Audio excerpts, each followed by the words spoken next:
Sir ఇప్పుడు one of my friend అడిగాడు. So, ఒక మంచి స్మాల్ క్యాప్స్ ఫండ్స్ కానీ, లేకపోతే మిడ్ క్యాప్ ఫండ్స్ కానీ, బెస్ట్ ఫండ్స్ చెప్పండి. సో, ఇన్వెస్ట్‌మెంట్ చేయడానికి అని చెప్పడం జరిగింది. సో, బెస్ట్ ఫండ్స్ ఏంటి సార్ మీకు తెలిసింది? సో, జనరల్‌గా మీరు ఎప్పుడైనా సరే చాలా వరకు వీడియోస్‌లలో అందరూ మాట్లాడతారు గానీ, ఫండ్ నేమ్ ఎందుకు చెప్పరని కన్‌ఫ్యూజన్‌లో మీరు కామెంట్‌లలో చూస్తా ఉంటారు చాలామంది. జనరల్‌గా మనం బెస్ట్ స్కీమ్ కోసం వెతుకుతున్నామంటే డెఫినెట్‌లీ ఇంకా మనకు మార్కెట్ అర్థం కాలేదని అర్థం చేసుకోవాలి.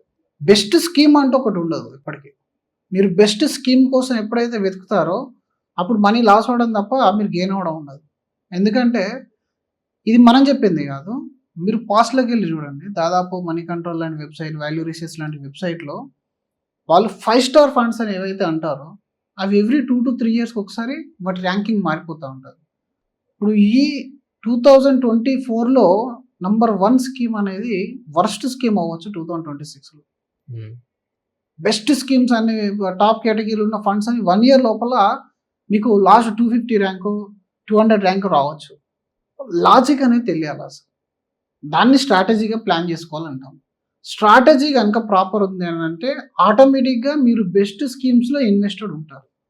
ఆ బెస్ట్ స్కీమ్స్ అనేటివి లాస్ట్ 15-20 ఇయర్స్‌లో ఏ ఫండ్ అయితే ప్రాపర్‌గా కన్సిస్టెంట్‌గా లో రిస్క్ ఇస్తూ బెటర్ రిటర్న్ జనరేట్ చేస్తుందో అటు కపుల్ ఆఫ్ ఫండ్స్ దానికి ఒక స్ట్రాటజీ అండ్ లాజిక్ ఉంటుంది. ఆ లాజిక్ మనం అర్థం చేసుకోవాలి. ఇక్కడ మీరు ఈరోజు నేను ఒక 5 ఫండ్స్ ఇచ్చేసాను.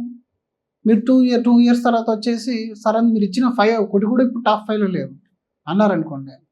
ఇప్పుడు మేము ఇచ్చిన అడ్వైస్ తప్పైతుంది. మీరు తీసుకున్న అడ్వైస్ కూడా తప్పైపోతుంది. ఎప్పుడు కానీ ఫండ్స్ అనేటివి ఒక స్ట్రాటజిక్ ప్రకారంగా మీరు పిక్ చేసుకోవాలి.